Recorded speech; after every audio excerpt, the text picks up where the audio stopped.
I'm Dane Rose. In this video, we'll explore phases of the traumatic wound and some of their medicine. So the traumatic wound has a number of dimensions, a number of phases, and one of them can be physical disease, shock, dismemberment, etc. And so just physically being unable to function. Now, as trauma becomes PTSD, there can also be profound dissociation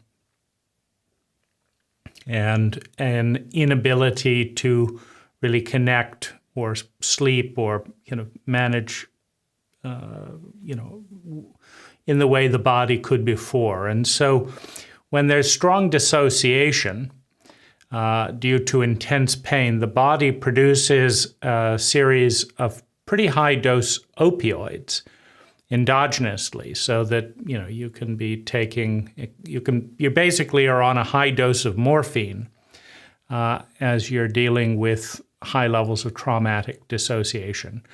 And when you're on high levels of morphine, you don't think as clearly, you don't speak as clearly, you don't engage in your body as clearly, you don't drive as safely. And so you have another level of the wound. You have the actual trauma, and then you have the dissociation, and then the drugged effect of severe trauma that needs that needs internal medicine to survive.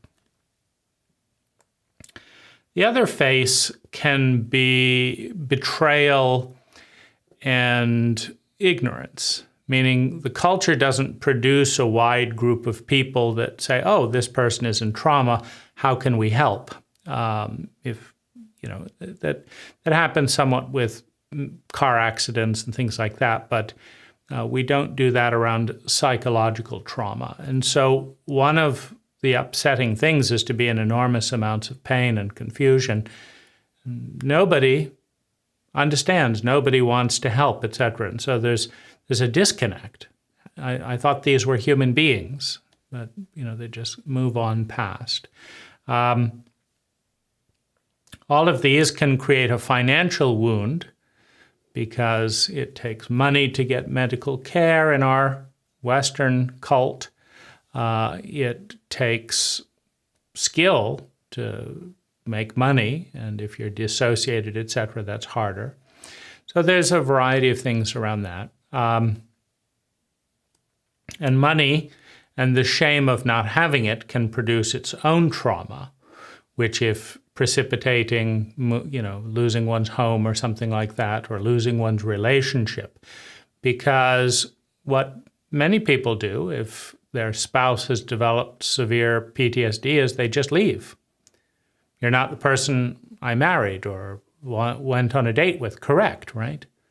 So now that you really, really need help, I'm leaving, right? And so there you have a new trauma, a new shame, a new panic. What if everyone leaves and we're completely helpless? And so this is another face of the wound.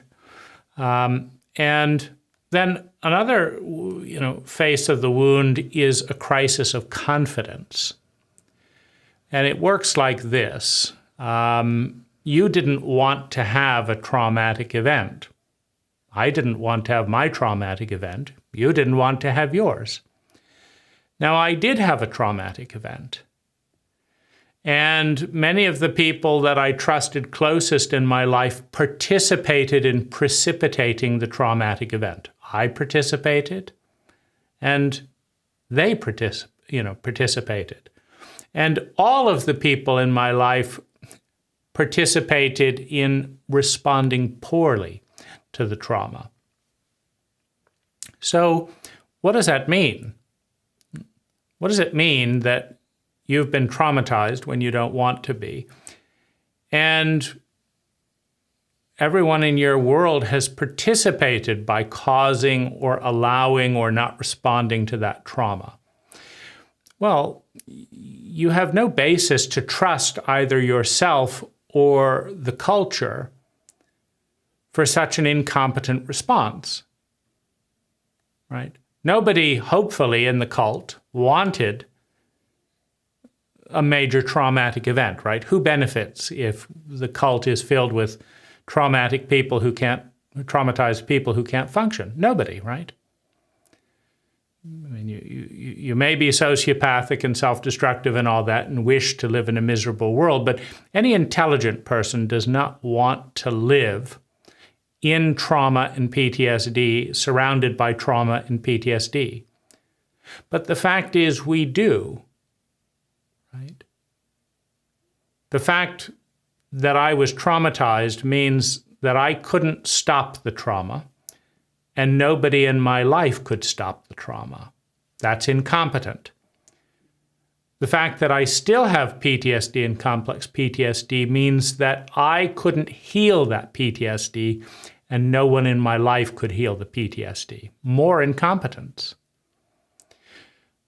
In other words, in the terrain of trauma and PTSD, I am an incompetent person surrounded by incompetent people. That doesn't inspire confidence. But the crisis of confidence comes when you realize, I don't know how to respond to this, and I don't know what I'm doing, and nor does anyone else. So what do I do? Who do I turn to when nobody seems to be competent in this domain, right?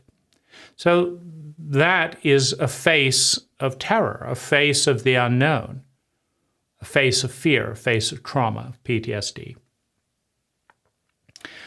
It can also be tiring, exhausting, incredibly confusing, terrifying, and irritating to be surrounded by such incompetence while in such a high level of pain.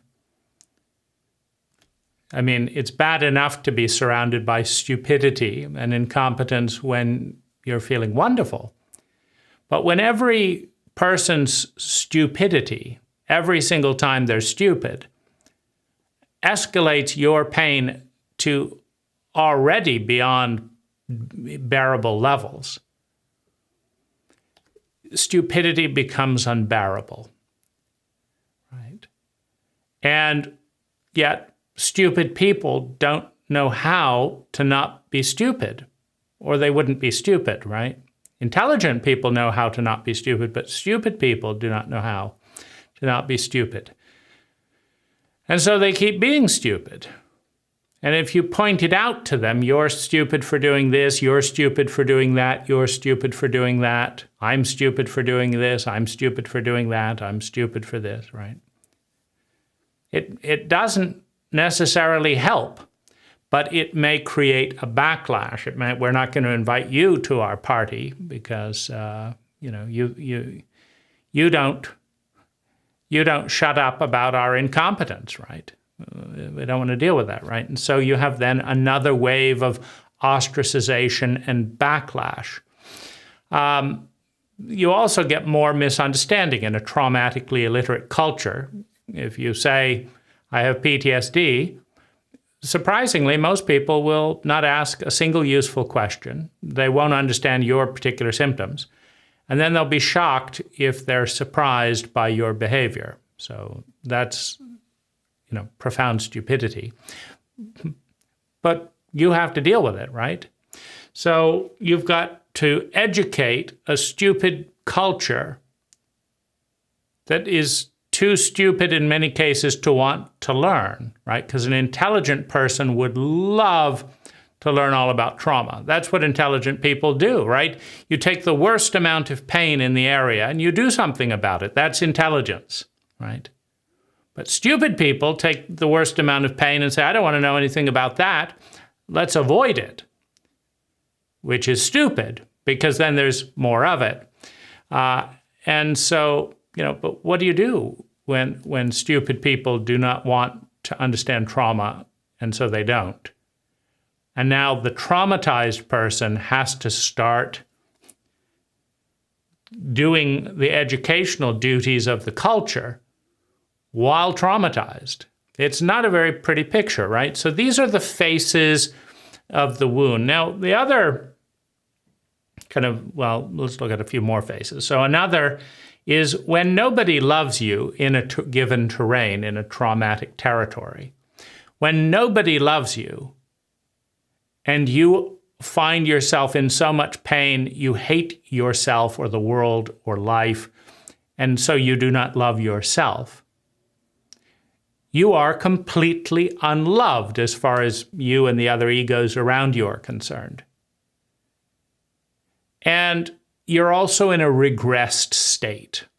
And children always make everything, children basically take the stupidity of their parents and the culture, internalize it, and blame themselves. And so there is a real tendency to regress into a childlike state where the incompetence of the culture around us equals our unlovability. Now we have a face of a belief that says, I am unlovable. Now, that adds to shame and secrecy, which further complicates, ignorance and stupidity, because now we're keeping a secret, right? So and if people don't understand the issue, they can't possibly respond. So now comes in addiction to manage that shame and that thing. And addiction can be behavior, it can be alcohol, it can be cocaine, it can be pornography, it can be running, it can be cleaning.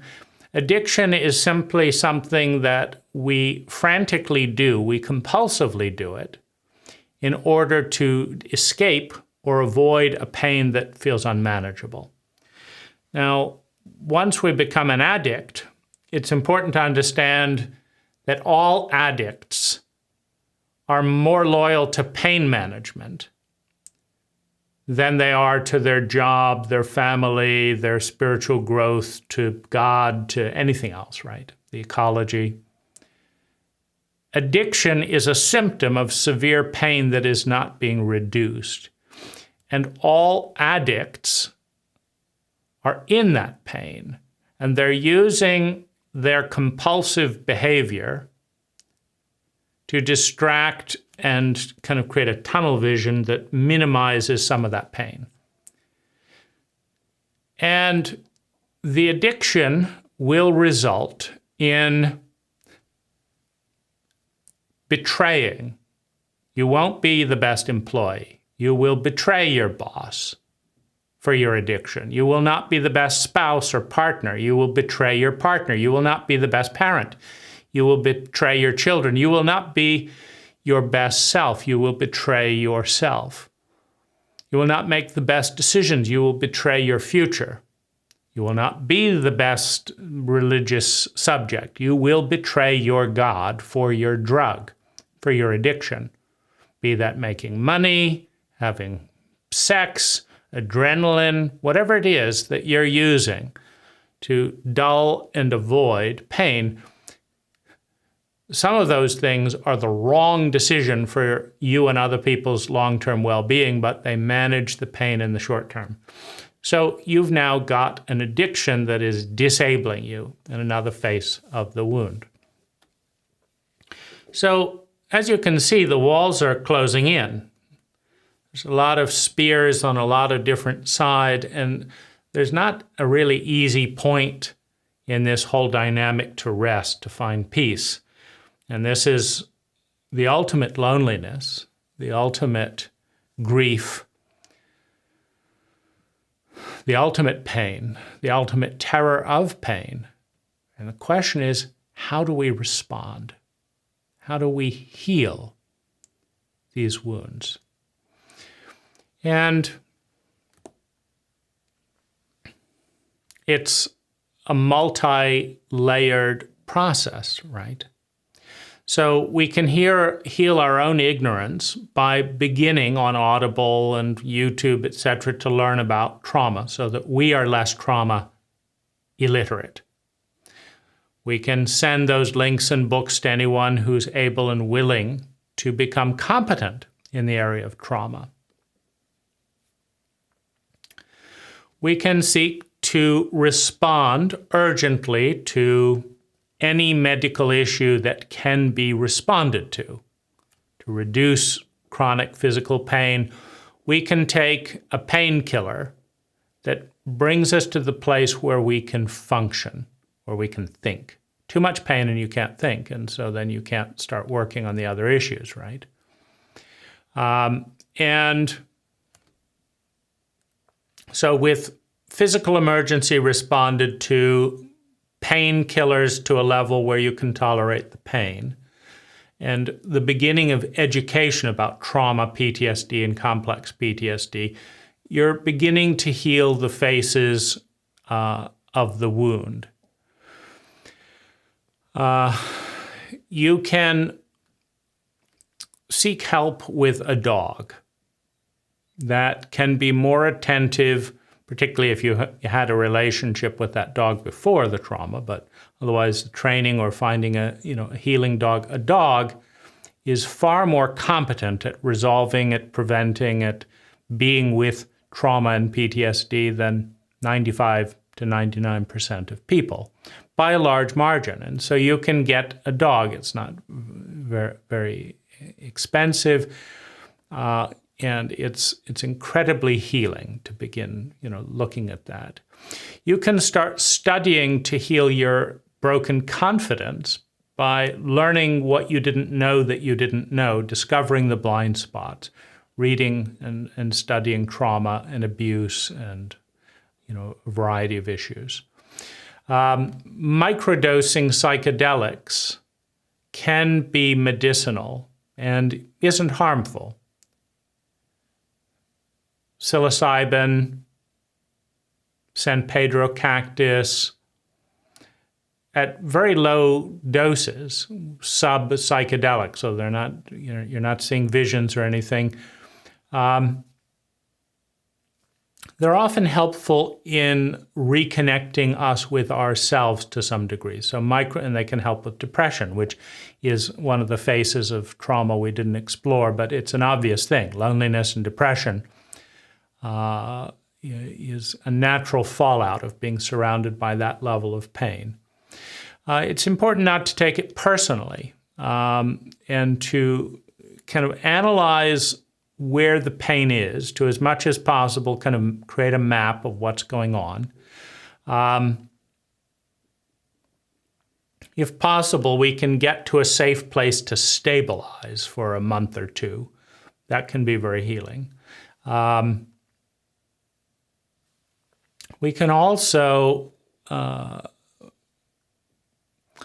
meditate, pray, and practice breathing to some extent. If we meditate, if we pray, we practice breathing, we're connecting to the witness through meditation, through breath. We're connecting to the witness that is not the identity. Because one of the other phases of the wound is the broken ego. The traumatized self cannot go back to the way it was. Here's why. The traumatized self is a broken identity. That's what trauma is. A larger pattern of energy shattered our pattern of thinking, feeling, speaking, doing, and being. And we're left in the unknown. We're left in shock because a larger pattern of energy collided with our identity. And what that means is that the old identity wasn't fully safe, right? Nothing happens to me, I'm going to live forever, and then smack, right?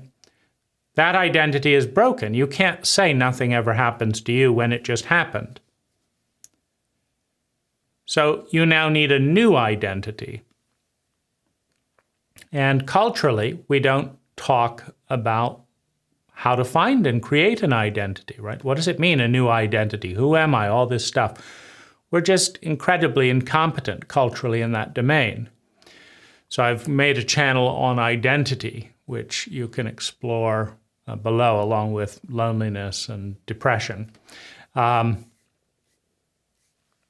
so we need to form a new identity, but we're terrified that the new identity will be broken as well, that we can't protect the new identity. So this is this is a really big crisis, understanding what identity is and beginning to put the pieces together again. But breath and getting in touch with the witness, because the witness is eternal. The ego is fragile and gets shocked, gets broken, gets traumatized, gets humiliated. The ego is our pattern of thinking, feeling, speaking, doing, and being.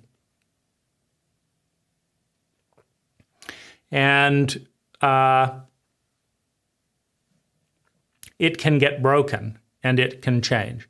The witness, though, cannot be broken. It is the part that watches our pattern of thinking, feeling, speaking, doing, and being. So we can get in touch with the timeless part, which is the witness, and be present for our ego, for our terrified ego, our child, etc. We can do a variety of things to calm down and bring pleasure: massage, eating well, drinking adequate liquid, breathing well.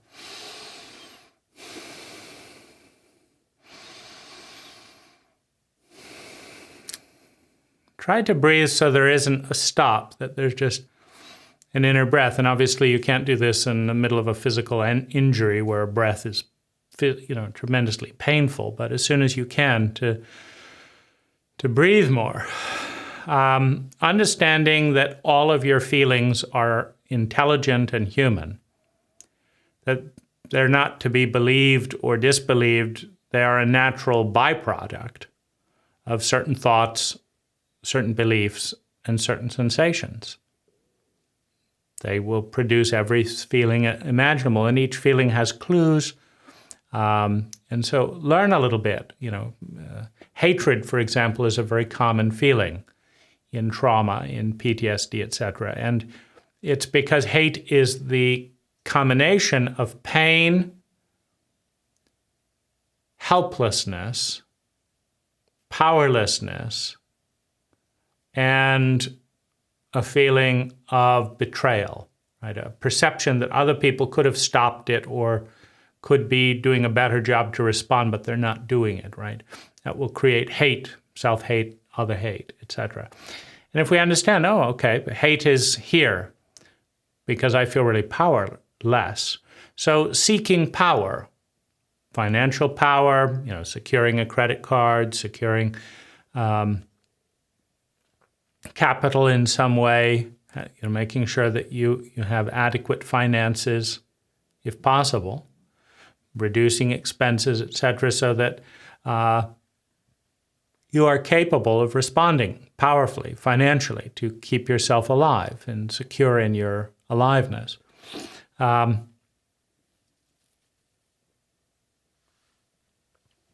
Cuddling, right, with a safe partner or friend, talking, making videos like these, exploring, here's what's happening.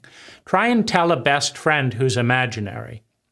If you have a terrific best friend, even better, but most of us do not have a competent, empathic, highly available, emotionally intelligent best friend who won't interrupt and who won't try and fix, etc., but will really listen and understand. But a camera can do that. You can put your phone on a pillow and start talking. You can sit in front of a little $30 stand and just talk to your best friend. I hate this, I hate that, I don't know what to do, this is terrible, I don't know this.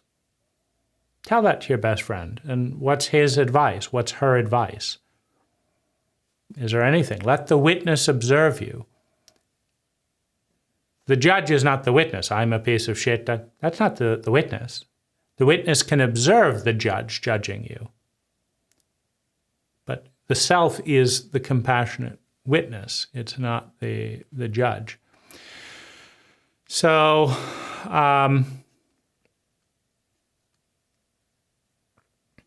that's part of the territory, right? Is to find the compassionate witness. They're behind every other voice. If you're shaming yourself, you're blaming, that's not the witness, right? So you listen to your critic, complain and blame you and all that. And then, thank the critic. You're just trying to point out all my flaws before other people do. Thank you. But you are the one who witnesses the critic. You are not the critic itself. The biggest you is the witness. That's the container that holds everything you've ever done and ever will become is held within the container of the witness. That's the self. The breath is reestablishing a routine is another way to handle overwhelm and terror of the unknown, which is one of the phases. Finding a single person who will take action in the area you are most frightened of, who will support you, who will be your ally and check in with you a few times a day. Get an ally if you are able to. Get an ally. Purchase an ally if you are able to, but try and get an ally. Getting out of the situation that's triggering and where there's lots of additional pressure can be very useful for up to a year, to just go to another country or another context. Assessing your limits and making some action plans of what you'll do if this happens and that happens. These are all things that can be, useful responses to some of these phases of the wound. And what I'd like to invite you to do in the comments below for anyone else who's watching is share 1, 2, 3 things that you've done that have had a substantial improvement, that have benefited you in your life. And thank you for watching, and blessings on your reintegration, your recovery.